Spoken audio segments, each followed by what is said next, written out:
నమస్తే, నేను Kavitha. Welcome to I dream news and నిజాలు. మరి కొద్ది గంటల్లో, అంటే భారతదేశ కాలమాన ప్రకారం బుధవారం ఉదయం 5:30 కల్లా ఇరాన్లో అక్కడున్నటువంటి పవర్ ప్లాంట్లతో పాటుగా బ్రిడ్జ్ల మీద అటాక్ చేస్తాము అనేటువంటి మాట. ఆ డెడ్ లైన్ కొన్ని గంటల్లో ముగియబోతోంది. ఏం జరగబోతుంది? ట్రంప్ మళ్ళీ మాట మారుస్తారా? సరికొత్త స్టేట్మెంట్లు ఏమైనా ఇస్తారా? లేకుంటే తాను ముందు చెప్పినట్టుగానే ఇరాన్ని రాతి యుగంలోకి తీసుకెళ్లబోతున్నారా? ఎందుకని ఈ డెడ్ లైన్ గురించి ప్రపంచమంతా ఇప్పుడు చర్చించుకుంటోంది. మనతో పాటుగా ఉన్నారు సీనియర్ జర్నలిస్ట్ సురేష్ కొచ్చతిల్ గారు. సార్ నమస్తే. నమస్తే. సార్, ఇప్పటిదాకా బోల్డ్ అన్ని స్టేట్మెంట్లు చూసాం, చాలా వరకు డెడ్ లైన్లు అనేవి చూసాం. బట్ ఈ స్టేట్మెంట్ గురించి, అందులోనూ పాత రాతి యుగానికి తీసుకెళ్తాననే దాంతో పాటుగా నరకం చూడబోతున్నారు మీరు అనేటువంటి మాట, అండ్ తను వాడినటువంటి అబ్యూజివ్ లాంగ్వేజ్, వీటన్నిటితో ఇప్పుడు ఏదో జరగబోతుంది కొన్ని గంటల్లో అనే మాట. ఎందుకంతా? ఐ థింక్ ఒక అమెరికన్ ప్రెసిడెంట్ ఇప్పుడు దాకా ఏ అమెరికన్ ప్రెసిడెంట్ ఈ లాంగ్వేజ్ యూజ్ చేయలేదు. మీరు యుద్ధానికి ఎందుకు వెళ్ళారు? అది ఫస్ట్ ప్రశ్న. మీరు ప్రజల కావాల్సిన ఎలక్ట్రిసిటీ ప్లాంట్ కానీ, అక్కడున్న డీసాలినేషన్ ప్లాంట్ కానీ, అక్కడున్న బ్రిడ్జ్ కొట్టడానికి వెళ్ళలేదా? మీరు వెళ్ళింది ఎందుకు? యురేనియం కోసం వెళ్ళారు. వాళ్ళ ఆయుధాలు అని చెప్పారు, మిసైల్ ప్రోగ్రామ్ వెంట వెళ్ళారు. అది కాకుండా లీడర్షిప్ చేంజ్ వెళ్ళారు, అంటే రెజ్యూమ్ చేంజ్ కోసం వెళ్ళారు. కానీ ఇప్పుడు ఏం చేస్తున్నారు? మీరు అక్కడున్న బ్రిడ్జ్లు కానీ, అక్కడున్న పవర్ ప్లాంట్ కొడితే అది వార్ క్రైమ్ అవుతుంది.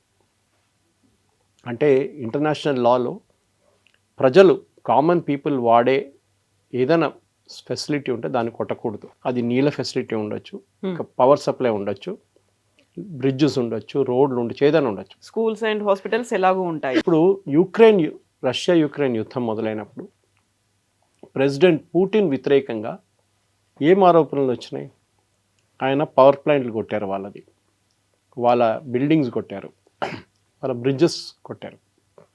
ఆయన వ్యతిరేకంగా వార్ క్రైమ్స్ పెట్టారు. ఎవరు పెట్టారు? యుఎస్. ఇప్పుడు అదే యుఎస్ మేము అదే చేయబోతున్నాం ఇరాన్ అంటే ఏమంటారు?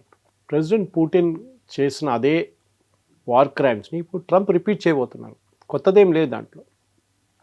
సో లోకం అదే అడుగుతున్నారు, రేపు పొద్దున మన టైంకి, ఇండియన్ స్టాండర్డ్ టైం 5:30కి బాంబు వేస్తాడా లేదా? డేట్ జరగదు నా అంచనా ప్రకారం. ఎందుకంటే దీని కాన్సిక్వెన్సెస్ చాలా సివియర్గా ఉండిపోతుంది, చాలా సివియర్గా. మీరు బాంబు వేశారో, వాళ్ళ పవర్ ప్లాంట్ డిస్ట్రాయ్ చేశారు, వాళ్ళు ఖత్తర్నో, సౌదీ అరేబియానో, కువైట్నో, బహ్రెయిన్ కొడతారు. సో ప్రెసిడెంట్ పుతిన్ ఇది చేస్తే, పుతిన్ వ్యతిరేకంగా వీళ్ళందరూ క్రిమినల్ కేసు వేశారు, వార్ క్రైమ్ అని చెప్పి. నెటన్యాహు చేసినప్పుడు నెటన్యాహు వ్యతిరేకంగా ఇంటర్నేషనల్ కోర్ట్ ఆఫ్ జస్టిస్లో వెళ్ళి అక్కడ కేసేశారు. In fact international court of justice ఒక వారెంట్ ఇష్యూ చేశారు, నెటన్యాహుని ఎక్కడ కనిపిస్తే అక్కడ అరెస్ట్ చేయాలని చెప్పి. ఆఫ్కోర్స్ ఆ వారెంట్ ఎవరు నడిపారు అనుకోండి. కానీ ఆలోచించండి, ట్రంప్ ఇదే స్టేట్మెంట్ ఇచ్చారు. ఆయనకి నిన్న వైట్ హౌస్ బయట లాన్స్లో ఈస్టర్ ఫంక్షన్లో ఆయనకు ఒక సెన్స్ ఆఫ్ సాటిస్ఫాక్షన్ వస్తుంది. నేను బాంబ్ చేయబోతున్నాను, ఇంతమంది చనిపోతారు. సో రిపోర్టర్లు అడిగారు, మీరు చేస్తున్న దానికి అక్కడున్న ప్రజలు కష్టపడతారు, వాళ్ళకి నీళ్ళు ఉండదు, వాళ్ళకి పవర్ ఉండదు, హాస్పిటల్స్లో పేషెంట్స్ చనిపోతారు, పిల్లలు చనిపోతారు ఇంక్యుబేటర్స్లో. అంటే ఐఎమ్ నాట్ బాదర్డ్. నేను కావాల్సింది ఏంటి? స్ట్రెయిట్ ఆఫ్ హార్మోస్ తెరిచేసేయండి. ఇది ఒక అమెరికన్ ప్రెసిడెంట్ చేయాల్సిందేనా అని ఒక పెద్ద ప్రశ్న. ఏదో ఒక ఆఫ్రికన్ డిక్టేటర్ చెప్పారో, లేకుంటే ఏదో ఒక టెర్రరిస్ట్ గ్రూప్ హెడ్ చెప్పారంటే ఇంకో మాట. ఒక అమెరికన్ ప్రెసిడెంట్, ఇంత పవర్ఫుల్ పోస్ట్లో ఉన్న మనిషి ఇట్లాంటి స్టేట్మెంట్ ఇవ్వడం ఏంటి? అందులో దాన్ని పర్సనల్గా తీసుకున్నారా? పర్సనల్ కూడా. ఎందుకంటే ఆయనకు ఒక ఈగో ప్రాబ్లం లాగా అయిపోయింది ఇది. వీళ్ళెవరు నన్ను ఇంత వ్యతిరేకించడానికి? ఇరాన్ వాళ్ళు, దే ఆర్ నోబడీ. మొన్న కూడా మీరు చూసుంటారు, ఈ అమెరికన్ పైలట్ని రెస్క్యూ చేసిన దాంట్లో నిన్నటి నుంచి అమెరికన్ ఛానల్స్లో కథ అంతా మారిపోయింది. ఈ పైలట్ ఎజెక్ట్ చేసిన ప్లేస్ జియో ట్యాగ్ చేశారు ఆ రోజు చాలా మటుకు ఛానల్స్ వాళ్ళు. ఆ జియో ట్యాగ్ చేసిన చోటు నుంచి 200 కిలోమీటర్ దూరంలోనే ఈ ప్లేన్స్ వచ్చి దిగింది ఈయన రెస్క్యూ చేయడానికి. 200 కిలోమీటర్ దూరంలోనా? మరి 30-40 కిలోమీటర్ అంటే అర్థం చేసుకోవచ్చు. So that was actually another story, మనం ఇంకోసారి డిస్కస్ చేసుకోవచ్చు. ఏంటది? యురేనియం గురించి, యురేనియంని వాడుకుంటున్నారు, యురేనియం క్యాప్చర్ చేయడానికి అమెరికా వచ్చారని చెప్పి అమెరికన్ ఫోర్సెస్ వచ్చారంట. ఆ మిషన్ మొత్తం మీకు తెలిసింది 3 ఎయిర్క్రాఫ్ట్లు పోయినాయి కంప్లీట్గా. ప్రెసిడెంట్ ట్రంప్ ఇప్పుడు ఇచ్చిన థ్రెట్కి దాంతోపాటు ఒక ప్యారలల్ ప్లాన్ ఒకటి నడుస్తుంది. 45 రోజుల సీజ్ ఫైర్ ప్లాన్. దాంట్లో ఏముంటుందో తెలియదు. మనం నిన్న మాట్లాడుకున్నప్పుడు గుర్తుందో మీకు చెప్పాను, Oman and Iran are talking అని చెప్పేసి. పాకిస్తాన్ పక్కన పెట్టింది. ఒమాన్ ఏమంటున్నారంటే 45 రోజులకి ఈ స్ట్రేట్ ఆఫ్ హార్మూస్ని ఓపెన్ చేద్దాం, కానీ ఇరాన్ మీద ఉన్న శాంక్షన్స్ మొత్తం తీసేసేయాలి.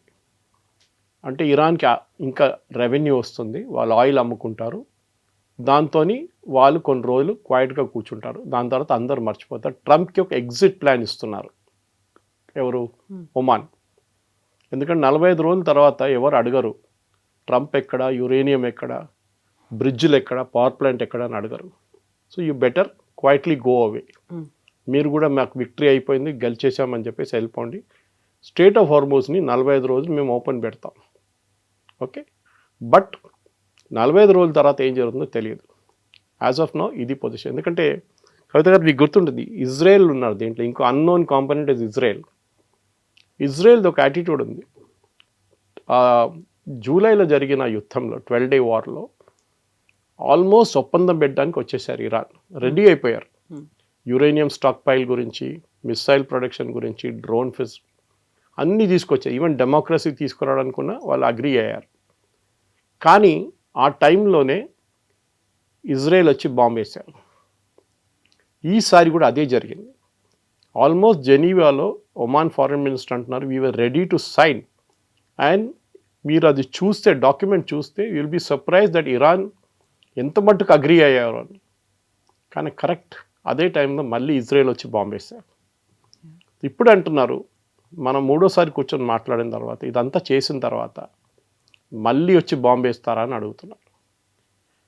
ఇరాన్ కావాల్సింది అది. ఇరాన్ ఏం అడుగుతున్నారంటే, మాకు you give us a blanket assurance that మా మీద దాడి చేయరు. అది ఎవరు ఇవ్వరు. యుఎస్ ఇవ్వరు, ఇజ్రాయెల్ కూడా ఇవ్వరు. సో ఇప్పుడు ఇరాన్ గవర్నమెంట్ ఏమంటున్నారు, మాది ఎట్లయినా మేము మునిగిపోతున్నాం కంప్లీట్గా, but we will destroy every other facility. And as we speak, మనం మాట్లాడే కన్నా ఒక గంట ముందు సౌదీ అరేబియా అరామ్కో ఫెసిలిటీ మీద పెద్ద ఒక దాడి జరిగింది ఇరాన్ది. ఇంతకుముందు కూడా చేశారు, ఇంత ముందుకు చేశారు. That is a smaller attack, this a far bigger attack అంట. అప్పుడు ఆలోచించండి, సౌదీ అరేబియాది Aramco is one of the biggest facilities. Oil rate $10 పెరిగిపోతుంది ఈజీగా. ఏం అచీవ్ చేయబోతున్నారు? Nobody has any idea. I mean, నేను చాలా మటుకు అమెరికన్ ఛానల్స్ చూస్తూనే ఉంటాను.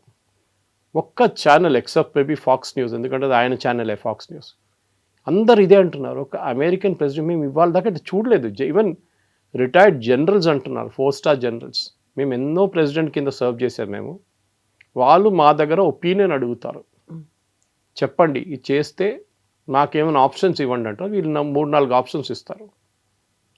ఇప్పుడు చెప్తున్నారు, అక్కడ ఉన్న ఇన్సైడర్స్ ఏమంటున్నారంటే వైట్ హౌస్లో, ప్రెసిడెంట్ ట్రంప్ని మాట్లాడడానికి భయపడుతున్నారు వీళ్ళు. ఏమనంటే నేను తీసేస్తాను ఉద్యోగం నుంచి అంటున్నారు. ఆలోచించండి, ఇది మన కార్పొరేట్ కంపెనీస్లో వింటాం మనం. ప్యామ్ బాండీని మనకు తీసేశారు. మోస్ట్ ప్రాబ్లీ తులసి గబాడ్ని తీసేస్తారు. Cash Patel also will go. ఆయన వ్యతిరేకంగా ఎవరేం చెప్పకూడదు. ఆయనే అందరికన్నా పెన్ను, ఆయన దేవుడు. నిన్న ఒక లీక్ అయిన వీడియో మీరు చూసుంటారు కవిత గారు, అది చాలా డిలీట్ చేసేసారు దాన్ని. వైట్ హౌస్లో మాట్లాడుతూ ప్రెసిడెంట్ ట్రంప్ నేనే జీసస్ క్రైస్ట్ అని చెప్పుకున్నాడు. జీసస్ క్రైస్ట్ లాగానే నేను. దానికన్నా ముందు they was a preacher who said the same thing about ఆయన గురించి. ఆయన దాన్ని రిపీట్ చేసి, ప్రెస్ లేకుండే యాక్చువల్లీ ఆ ఫంక్షన్లో, దట్ పర్టికులర్ ఈస్టర్ ఫంక్షన్లో ప్రెస్ వాళ్ళు లేకుండా, కానీ వైట్ హౌస్ వాళ్ళు ఎవరో రికార్డ్ చేసి దాన్ని అప్లోడ్ చేశారు. దాంట్లో ఆయన అంటున్నారు, నేనే జీసస్ క్రైస్ట్, తర్వాత నేనే వచ్చాను, నేనే ఉన్నాను, ఇప్పుడు మిమ్మల్ని అందరూ సేవియర్.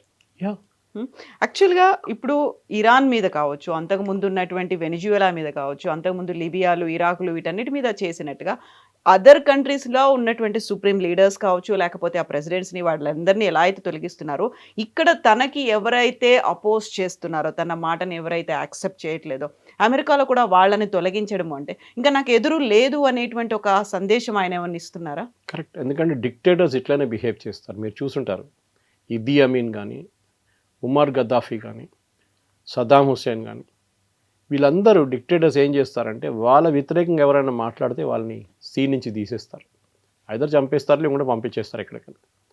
ఇది వీళ్ళది. ట్రంప్ కూడా అదే బాగా బిహేవ్ చేస్తున్నారు. వీళ్ళ లాంగ్వేజ్ చూడండి, మనం స్టార్టింగ్ నుంచి మాట్లాడుకుంటూ వస్తున్నాం. ఐ మీ మై సెల్ఫ్, నేనే.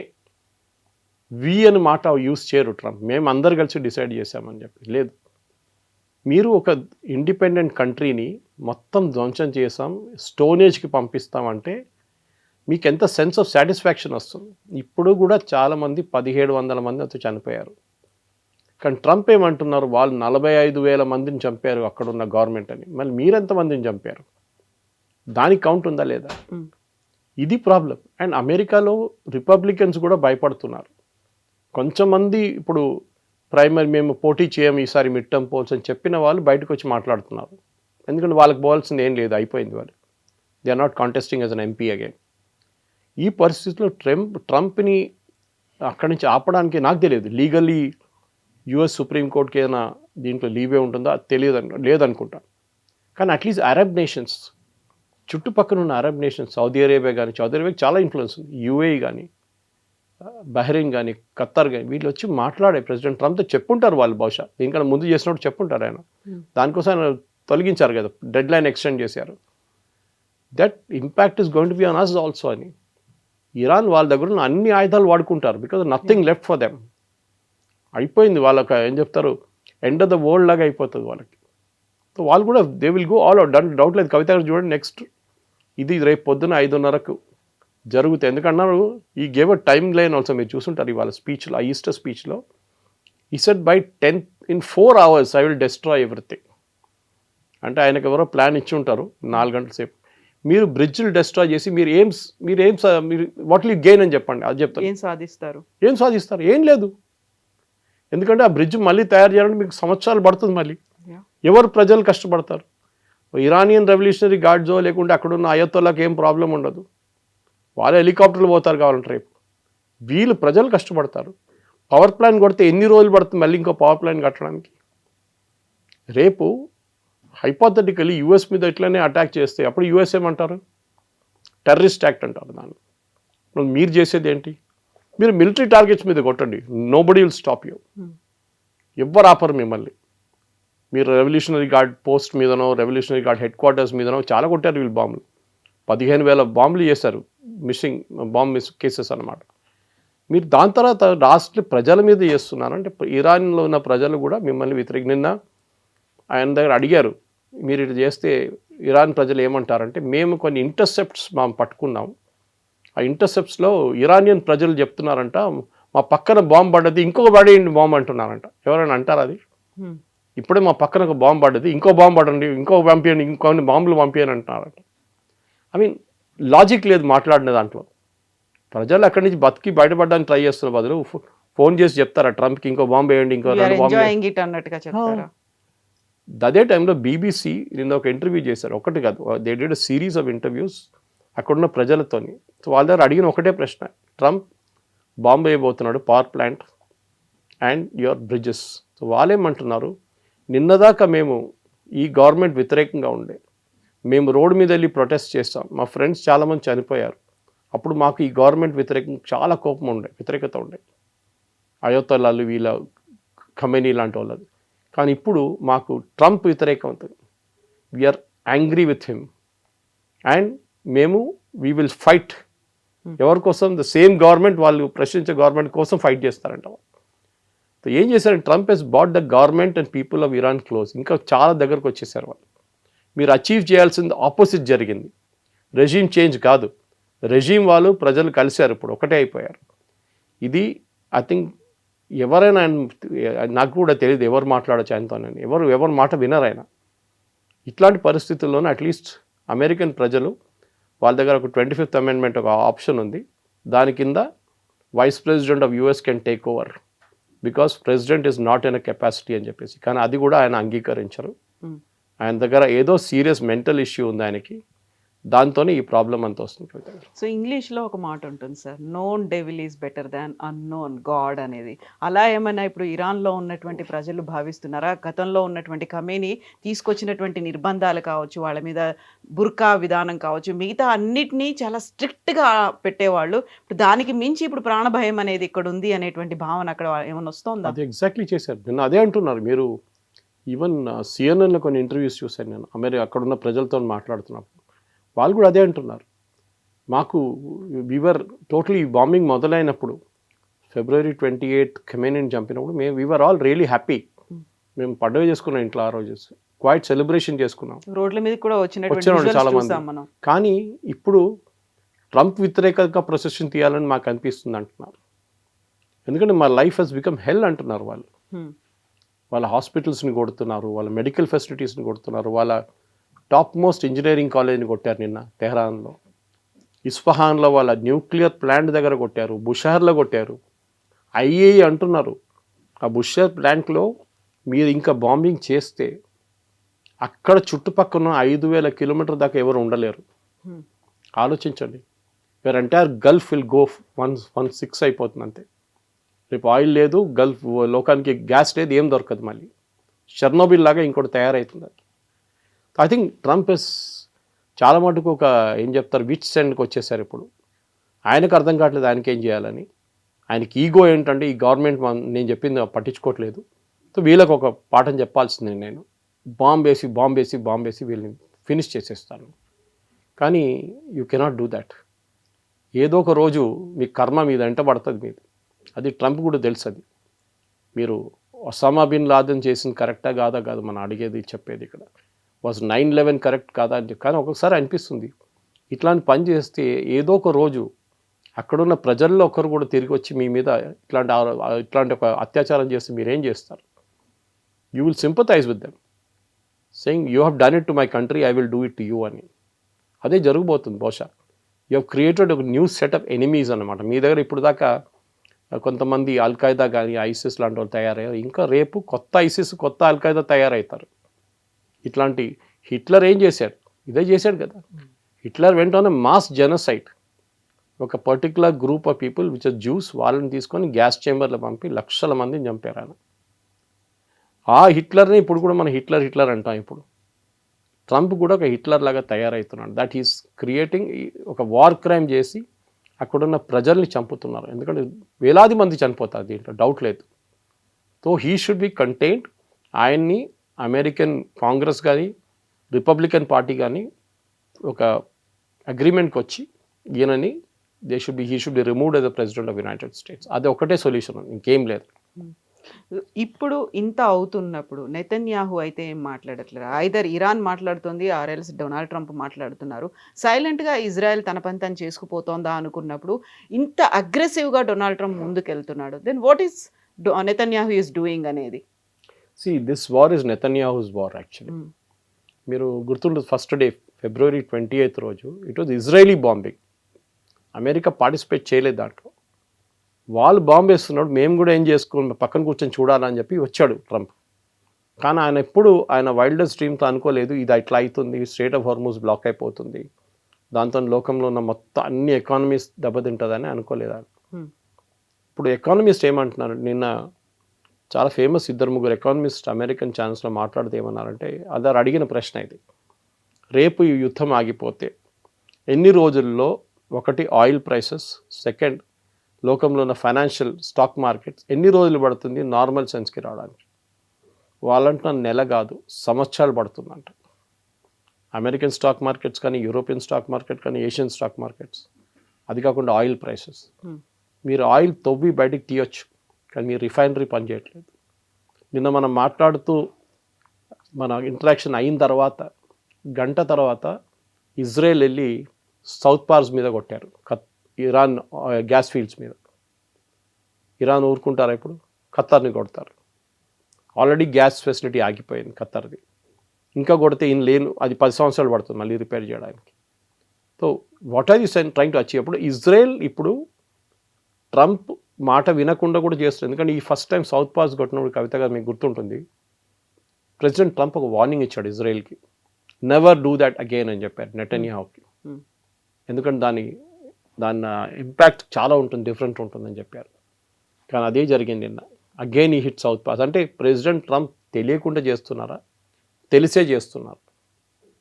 ఇది డెఫినెట్గా ఐ థింక్ ఇజ్రాయెల్, మీరు అడిగిన ప్రశ్నకి, ఇజ్రాయెల్కి వాళ్ళ అచీవ్ చేయాల్సిన ఆబ్జెక్టివ్ వాళ్ళు అచీవ్ చేస్తున్నారు సైలెంట్గా. మన నిన్న వాళ్ళు ఇరానియన్ రెవల్యూషనరీ గార్డ్స్ ఇంటెలిజెన్స్ చీఫ్ని కొట్టారు. అది యుఎస్ చేయరా పని, యుఎస్ బాంబింగ్ చేస్తారు అంతే. కానీ ఇజ్రాయెల్ ఏమో స్పెసిఫిక్ వాళ్ళ ఎనిమీస్ ఎవరు ఉన్నారు చెప్పారు కూడా నిన్న వాళ్ళ డిఫెన్స్ చీఫ్ చెప్పారు. మా వైపు బాంబులు వేసిన వాళ్ళు 10 సంవత్సరాల ముందు కూడా ఉండొచ్చు, మొన్న వేసిన బాంబులు కూడా ఉండొచ్చు. ఎవరు మా మీద మిసైల్ ఫైర్ చేస్తున్నారో వాళ్ళని అందరినీ మేము ఫినిష్ చేసేస్తాం. ఇప్పుడు Iran main revenue source oil, petrochemical. నిన్న పెట్రోకెమికల్ ప్లాంట్స్ మీద కొట్టారు. అది మీకు మినిమం 5 సంవత్సరాలు పడుతుంది రిపేర్ చేయడానికి. ఇరాన్కి రేపు యుద్ధం ఆగిపోతే కూడా రెవెన్యూ ఉండదు. 3 సంవత్సరాలు పడుతుంది వాళ్ళకి రెవెన్యూ రావడానికి.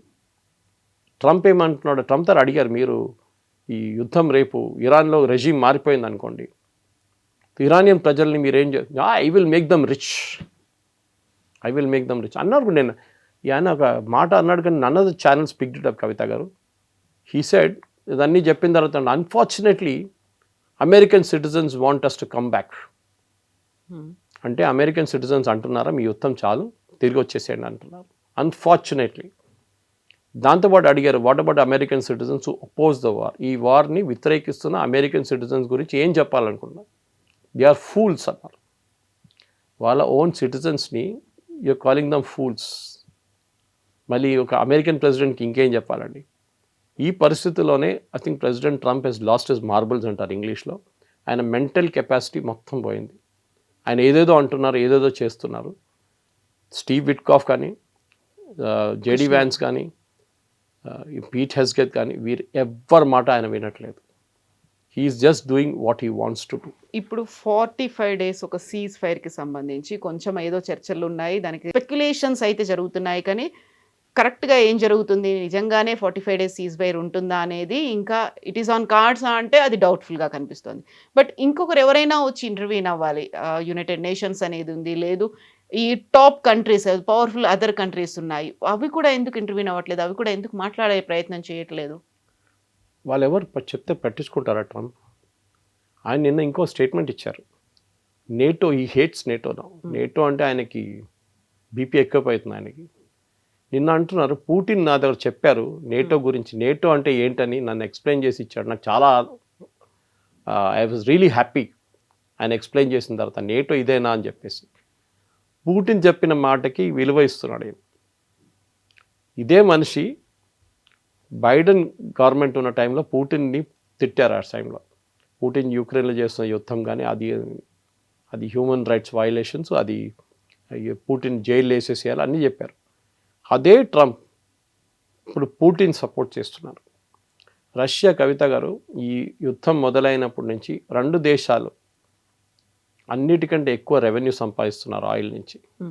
ఒకటి ఇరాన్, ఒకటి Russia. Russia is now selling oil at $105 per barrel. వాళ్ళ దగ్గర నెక్స్ట్ 5 సంవత్సరాలు కావాల్సిన డబ్బులు వాళ్ళు సంపాదించుకున్నారు ఈ నెల లోపల. వాళ్ళు they are just selling oil like crazy అన్నమాట. వాళ్ళకి ఆయుధాలు ఏంటి, వాళ్ళు ఏం కావాలంటే కొనుక్కొచ్చి యుక్రెయిన్ మీద రేపు. సో ట్రంప్కి ఏంటంటే ఇప్పుడు ఒకవైపు ఇరాన్, ఇంకోవైపు నేటోని కూడా కొట్టాలని ఉంది ఆయనకి. చెప్పారు కూడా కదా, నేటో నన్ను హెల్ప్ కోసం అడిగినప్పుడు రాలేదు. ప్రెసిడెంట్ మ్యాక్రాన్ గురించి చెప్పారు, స్టేట్మెంట్ ఇచ్చారు. ఆయన వైఫ్ ఆయన కొడుతున్నారు, ఆయన వైఫ్ ఆయన తిడుతున్నారు అని చెప్పి పర్సనల్ మ్యాటర్స్ కూడా ఒఫిషియల్ దాన్ని తీసుకు. కానీ ఇరాన్లో ఉన్న రెవల్యూషనరీ గార్డ్స్ వాళ్ళు చాలా క్లియర్, ఇవాళ కూడా వాళ్ళు స్టేట్మెంట్ ఇచ్చారు, we will fight to the finish. మనందరూ థర్డ్ వరల్డ్ వార్ అంటాం. అన్ని వరల్డ్ వార్లు మొదలైనది ఒక చిన్న ఘటనతోనే. బహుశా ఇది వరల్డ్ వార్ కాదు, ఎందుకంటే వరల్డ్ వార్ ఉండాలంటే 2 సైడ్లు ఉండాలి. ఇరాన్ వైపు పాపం ఎవరు లేరు. అది మ్యాక్సిమం మీరు కావాలంటే చెప్పొచ్చు రష్యా ఉందని చెప్పొచ్చు అంతే. కానీ వాళ్ళు కూడా డైరెక్ట్గా సహాయం చైనా కోఆపరేట్ చేస్తున్నారు. China is buying the Iranian oil which is the biggest cooperation they can do. కానీ ఫిజికలీ వీళ్ళు ఎవరు ఇద్దరు హెల్ప్ చేయట్లేదు. చెప్తున్నారు కానీ moral support. For example Russia వాళ్ళ టెక్నాలజీ యూజ్ చేసి యుఎస్ షిప్స్ ఎక్కడ ఉంది, యుఎస్ ఎయిర్క్రాఫ్ట్ ఎక్కడ పార్క్ చేస్తున్నారు గల్ఫ్ కంట్రీస్లో అని చెప్పి డీటెయిల్స్ ఇస్తున్నారు ఇరాన్కి. అది శాటిలైట్ ఇమేజరీ ఉండొచ్చు, ఫోటోగ్రాఫ్స్ ఉండొచ్చు. దానికోసం నిన్న అమెరికన్ గవర్నమెంట్ అక్కడున్న ఒక కమర్షియల్ శాటిలైట్ ఫామ్కి ఆదేశాలు ఇచ్చారు. దట్ మీ ఇమేజెస్ అమ్మకూడదు, next 15 days don't sell your images. వాళ్ళు ప్రైవేట్ లాగా ఇప్పుడు మీకు కావాలంటే డబ్బులు కడితే మీకు ఇచ్చేస్తారు ఇమేజెస్. అలు దేర్ బేస్ ది ఫోటో ఇవ్వండి అని చెప్పి మొత్తం ఫోటో ఇచ్చేస్తారు. మీరు దాన్ని బ్లోఅప్ చేసుకుంటే ఎన్ని ఎయిర్క్రాఫ్ట్ ఎక్కడ ఉన్నాయి, ఎన్ని F-16 ఎక్కడ ఉన్నాయి, F-35 ఎక్కడ మీకు తెలిసిపోతుంది. అది అమ్మకూడదు అన్నారు. Which can be taken, okay, safety wise that is a good thing. కానీ రష్యాకి ఇప్పుడు కావాల్సిందంటే యుద్ధం ఇంకా నడవాలి. ఇంకొక 6 నెలలు నడిస్తే రష్యా ఉన్న ఆయిల్ అంతా అమ్ముకుంటారు, వాళ్ళు బ్యాక్లాగ్ ఉండదు వాళ్ళకి. చైనాకి ఏంటంటే ప్రాబ్లం, ఆయిల్ దొరకట్లేదు. ఇరాన్ నుంచి ఉన్న ఆయిల్ వాళ్ళ బిగ్ సోర్స్. వెనిజువేలా దానికన్నా పెద్ద సోర్స్ ఉండేది. వెనిజువేలా వాళ్ళకి పోయింది ఇప్పుడు. క్యూబాని చూడండి ఏం చేస్తున్నారు ప్రెసిడెంట్ ట్రంప్. రష్యా ఆయిల్ క్యూబాలో అమ్ముతున్నారు. సో ఇరానియన్స్ని మీరు గాయపరచాలనుకుంటే వాళ్ళ మీద బాంబులు వేస్తే they will debt to America అని చెప్పే మాట వాళ్ళు ముందు ఫోర్సిబ్లీ వాళ్ళతో చేపించారు. కానీ ఈసారి రెగ్యులర్గా వాళ్ళు కావాలని చెప్పి వాళ్ళ మనసు నుంచి చెప్తారు ఈసారి death to America, death to Israel అని. ఇజ్రాయెల్ కూడా మీరు చెప్పినట్లు వాళ్ళ పని, వాళ్ళ స్ట్రాటజీ సపరేట్, దీంతో సంబంధం లేదు. అది they are doing what they want. Netanyahu చెప్పారు చూడండి, యుద్ధం రేపు ఎల్లుండి ఆగదు, మాకు ఒక లాంగ్ టర్మ్ ఆబ్జెక్టివ్ ఉంది.